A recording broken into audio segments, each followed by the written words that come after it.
Do you want to change your life in 30 days? Start practicing yoga. It's easy to say, but sometimes hard to do. In this video, I offer you a 4-week challenge. Don't forget to like this video and let's get started. By the way, at the end of this video, I'll give you some motivational tips, so don't miss out. It's not exactly a sport, but practicing yoga postures, in yoga we call them asanas, will make your body stronger and more flexible. Plus, yoga is an excellent mindfulness practice. If you're dealing with stress and burnout, stepping into yoga can be a game changer. In this video, I'll share my advice on how to support your first steps into yoga. So you've decided to start practicing. What options do you have? You could go to a studio, take private lessons, or watch online classes. My journey began with a personal instructor, and I can definitely recommend this route. You will have the full attention of a personal instructor who will assist you throughout the entire class and show you how to maintain the correct posture. This is very important to prevent injury. They will also adapt certain poses to suit the condition of your body. So you've chosen how you're gonna do it. Let's see what you will face. The first few days are always a big boost, filled with excitement and motivation. Believe me, all your friends will know you've started doing yoga and that you are feeling great. If you've never done dancing and gymnastics, then let me guess, you feel that you can't do almost 80% of the asanas. I wish I had started this 10 years ago, is what I told myself when I started. Yoga teachers often say that you should do yoga every day. I'd recommend starting slow. You have the rest of your life ahead. Don't push it too much, or you risk burning out quickly. Let's face it, new habits are very hard to incorporate into your life. You get distracted and then you blame yourself. You don't need all this. A 40-minute session 2-3 times a week is enough to start. This is exactly how I started, and it worked out well. The second week isn't much different from the first, except that you are already been practicing for 2 weeks, which is great. But even if you do it 3 times a week, you might feel a decrease in motivation. The poses are challenging, you are not yet accustomed to them, you may not stretch enough, and I'm pretty sure you can't breathe properly. Here is my advice how to boost your motivation. Don't look at others in the room and don't compare yourself to them. This is your personal unique path and your body adapts and develops at its own pace. Also try to avoid scrolling through photos and videos on Instagram of people doing perfect asanas.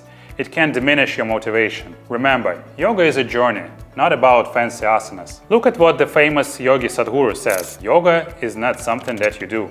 Yoga is something that you become. It is not an act. It is a quality. Stick to very simple asanas at the beginning. It's not about how well you perform the asana, it's about attention and mindfulness. Focus on your breath and the movement itself. Yoga teachers will hate me, but I'll say it anyway. I bought myself some nice comfortable clothes and a grippy yoga mat. It's these little details that help form a habit. To help you find stuff, I'll leave some links to the products I use in the description below. My fourth piece of advice is to find a nice studio or create a cozy, convenient space at home. Yoga is a personal journey, but it's beneficial to start in a like-minded community and a pleasant atmosphere. Try different studios and find one that resonates with you.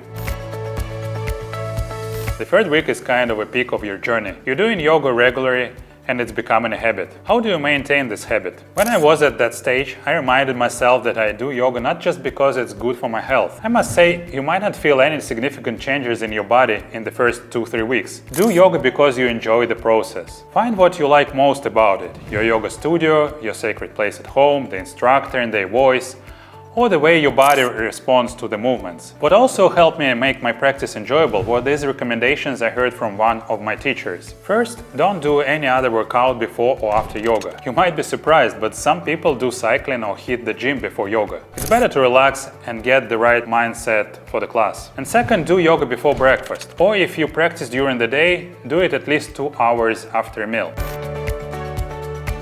Fourth week will show whether you'll continue or not. You might start to hesitate. You may notice that you are not seeing any benefits. You don't feel better and you're still struggling in the classes. I've been there.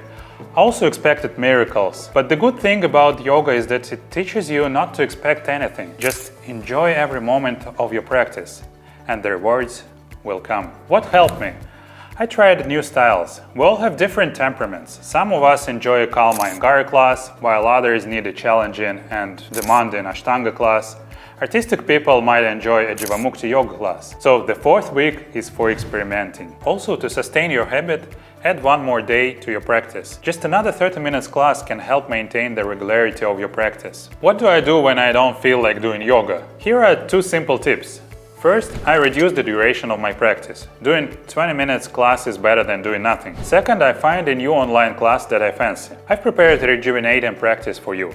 I'll share the link in the description. To succeed in any practice, not just yoga, it's all about sticking to the principle of consistency. It means that you practice regularly. Sure, sometimes you might feel lazy or tired, or just want to lie on a couch. As many teachers say, the most difficult part is rolling out your mat. So start your journey and share your experiences in the comments below. And I'll see you in the next videos.